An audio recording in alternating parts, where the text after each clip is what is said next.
What's up guys, this is Just Gaming and I'm here with another underdog video. I have been playing AZZEN'KA basically because I don't have any AZZEN'KA videos on my channel and I think that this hero deserves a little bit more love out there.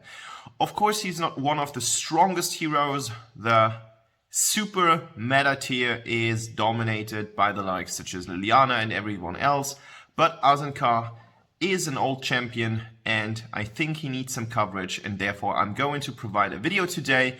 Of course it's not going to be the greatest video out there in the world, no crazy outplays here, but I think it shows the potential of AZZEN'KA actually quite well, because with a spell that's gonna cause crowd control and an ultimate that's gonna cause crowd control, as well as his S2 that's going to bounce between some enemies and doesn't need any skill to be fired, he's actually quite fun to play. So I hope you guys enjoyed today's video. If you haven't subscribed to Just Gaming, hit the subscribe button, put on the notifications, leave a like if you enjoyed the video, and feel free to comment everything you think about in the comment section related to the game. I don't need your dinner stories or something like that. We've got Instagram for that. So be prepared for an AZZEN'KA video. I'm gonna show you my build and then afterwards I've got some gameplay. Let's go. Alright, so here's the build, and as you can see I have chosen something that is completely tweaked around all the damage that you can get. So we're starting off at first with Frosty's Revenge because we want to have that slow, because it's actually quite important to hit with his skills so you can fire your S2, slow the enemy, and then just use your S1 to put them into the air, ult them, and then S2 them again. I've taken Gilded Greaves here for the crowd control because the main problem of AZZEN'KA is that he hasn't got any dash or escape mechanism, so we are pretty much relying on positioning as well as reducing crowd control effects to the absolute minimum.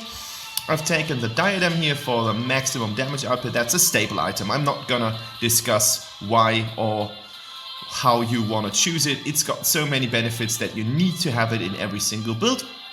Taking Tome of the Reaper, an item that finally happens to be in more of my builds right now because it's actually super useful. I've taken Staff of Nul just to reduce the magic resistance of our enemies, and I've got the best item with the craziest ability power out there in the game, Holy of Holies. Super expensive, but as you can see, 400 ability power is actually quite much, and if you accomplish a full build with him, you are going to deal a lot of damage. Arcana wise, the whole setup continues, so we have the mage damage here with 90 ability power, magic pierce, magic lifesteal, and cooldown speed reduction, which is pretty important because we want to spam out the stuff that he has. That means we have chosen 10 times Violate, we have taken 10 times Devour, and we've taken 10 times Hex for the cooldown speed, and I think that's pretty solid. Enchantment wise, we are going with a full Veda build here, and as you can see, I've taken the mana refill because we want to maximize the amount of mana that we can actually use for passing down spells into the lane. I've taken the Blessing for the ability power from the equipment, and I've taken Sacred Protection just because I don't have any other defense. Like, I don't have it. You need to position yourself, and you sometimes need to use your spells defensively, and therefore I've taken that over damage. Let's see how I roll with that. And then in the Lockheim line, I've taken another damage item or another damage enchantment, which is Raging Inferno, and I've taken the Bone Cutter to reduce the resistance length even further because that stacks with the Gilded Greaves. That's the build. Let's check out AZZEN'KA in real life in-game. Ladies and gentlemen, here we are on the battlefield. As you can see, we've got Tulin as a mage jungler in jungle. Wow, that makes so mumuch sense. Yeah, Tulin is our jungler, and I wonder, is jungle meta still something, or are we already in the you can play whatever the fuck you want in the jungle? I don't know. What is your opinion on that, guys? So we've got Omen, who tries to kind of do something here in the midst of the jungle. We also have Gildur, we've got Annette, and we've got Valheim, so we are pretty magic damage heavy here. Should be an easy match for every single tank here, because you're going with Gaia Standard and you're going with Medallion of Troy, no matter what. And we are going to check out if Arduin follows that path or what's he about to do. Unfortunately, and that's a bummer here, I'm going against Liliana. Why Liliana again? Every single time I try one of the old heroes that I've not been playing a lot. For example, I've just recently bought Praetor. If you want to watch it, like there's a video in my video section where I am playing Praetor for the very first time. I always get these pesky, fast, stupid heroes, and I'm dependent on stupid skill shots, and it just annoys the hell out of me. And I'm missing my spells like an idiot. Unfortunately, Tool and Dice here in the thick of the fight. I flick around like a chicken, but still we were able to at least get Fennec here and kind of at least provide some kill coverage, which is important because that would have been really bad. Like if our jungler would have died to that invade, not that good. So what we're trying to do, we're focusing on our range at the moment, pressing a button, and then we're trying to hit Liliana with full force. Unfortunately, she is the poke queen. That means her spells deal such a big amount of damage, even if it's just like a small little poke. Like she's skill shot dependent as well, but it's going to launch instantly, where our spell has a little cooldown or a little activation cooldown, or however you want to call it. So if I'm laying down my template on the bottom floor, it doesn't activate instantly. It needs some kind of activation, and that's really frustrating because she's just poking around. Like she's just throwing some blossoms or some spirit bombs into the air no matter what, and she is just dealing so much damage, and she's going to have a really good time against me because she's so fucking fast. So I caught a little Fennec here, missed the ult, that was really bad, and now I'm not able to get him. So micromanagement at this point was ridiculous, and it was really bad. Otherwise I could have stolen Fennec's life and I would have been able to support my team here. So I went in completely blindfolded. I did not really pay attention to what was going on. I think I had a solid approach because I wanted to fire out my ult, but then I missed the ult, so one single skill shot missed and your life is over. And that's fine. That's gonna teach me a lesson for hopefully the other games that I'm going to play with AZZEN'KA, because I haven't played him in quite a while. I can tell you guys because I've just done some kind of calculation. I created a list with the release time of every single hero that I ever played in Arena of Valor on my YouTube account.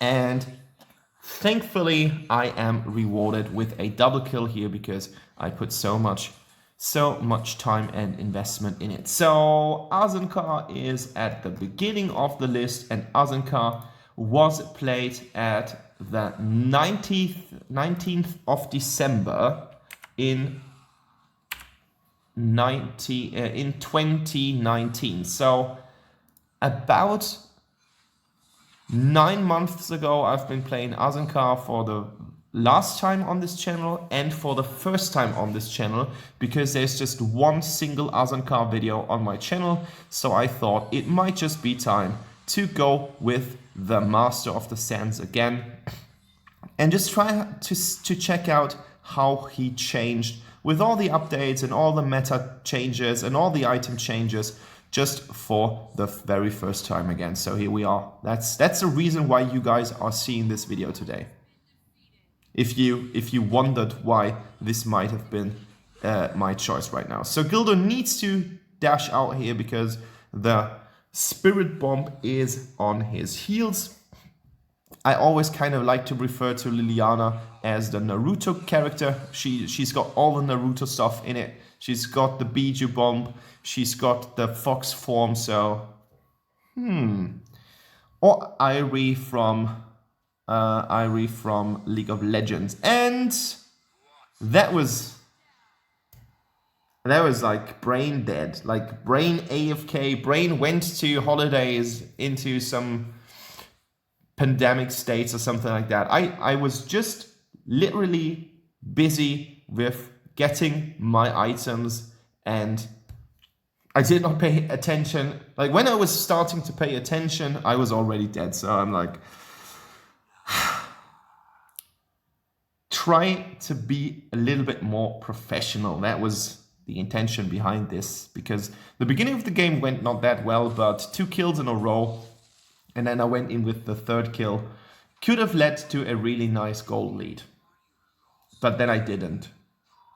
I didn't use my full forces. So now I'm roaming bot because everyone is super low, but I don't want to make it through the river again because I had a really, really bad experience using that. So you guys have seen my Fennec death before. So now we are about to approach the tower. Of course, Annette and I are not the ones who are going to break down that tower because we are just little mages with little spell things thrown against solid rock. So of course that's not really that helpful. But with the support of Annette, I was able to get not only some gold but also a hero. So that was actually really nice. Like I didn't think that this is gonna happen. And Valheim came back and now he needs to retreat immediately. I don't know what this was all about.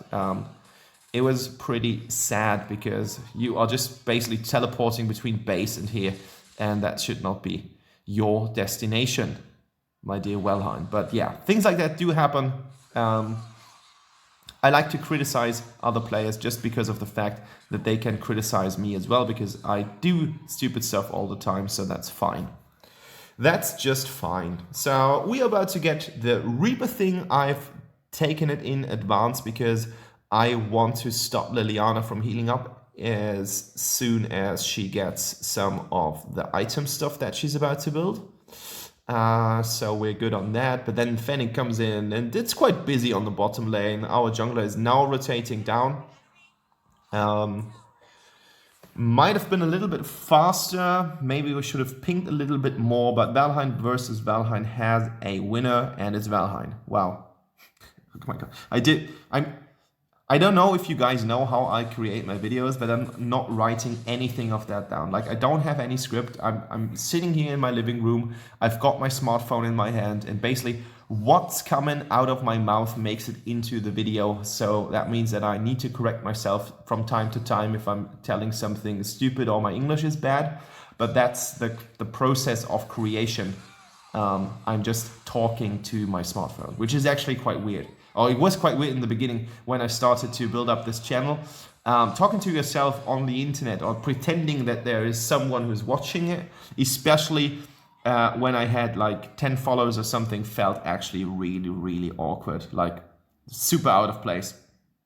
No one's watching you and you're talking to your smartphone camera. I remember the time where I did not really look at the camera of my smartphone, but I was looking on like at the game screen, which I do from time to time just to make sure what's going to happen. But then I try to speak to you guys watching my videos, but at the beginning I didn't, and I think it's even more awkward for you guys out there watching my videos, which still is fantastic. Like, thank you so much for your support watching my videos, even after that stupid algorithm has changed and my follower increase isn't that great anymore. It's a pain. It's really a pain. I even thought about like, should I still continue to do it? But then I invested so much time in this channel that I can't stop it anymore.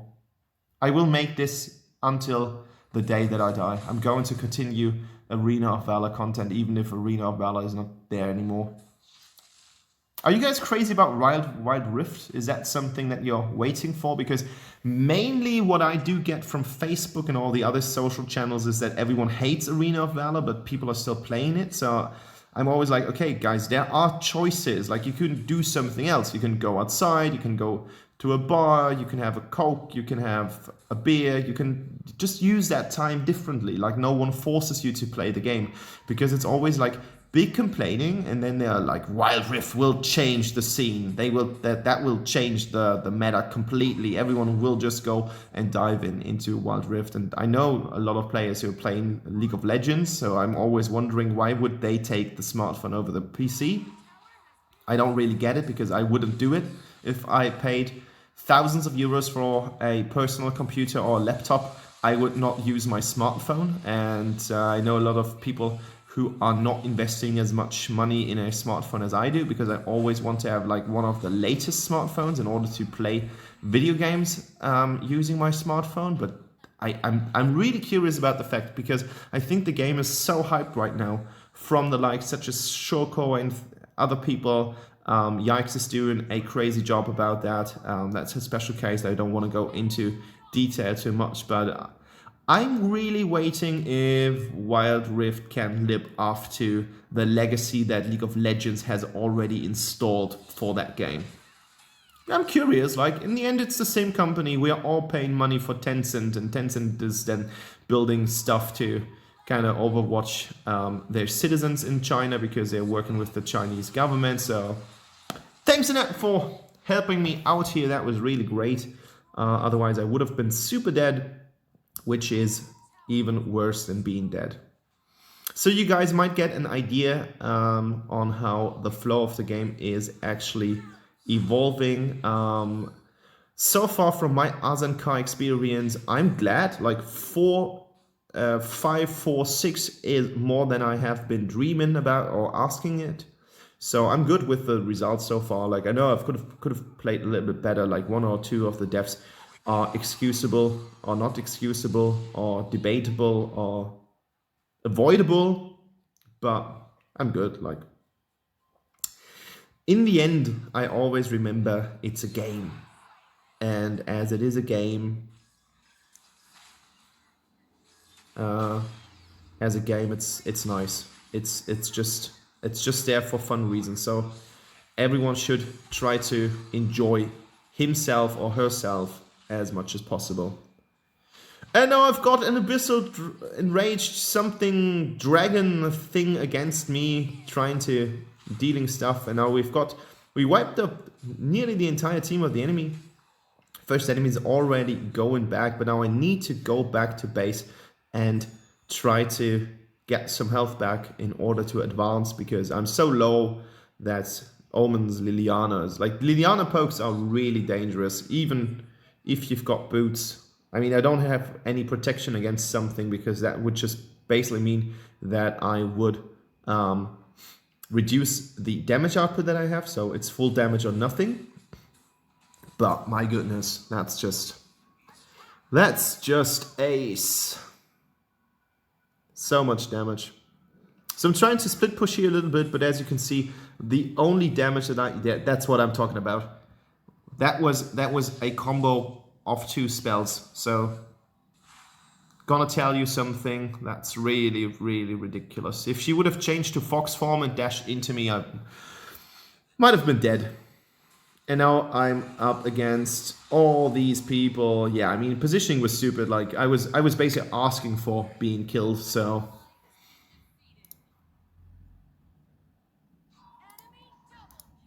I was asked.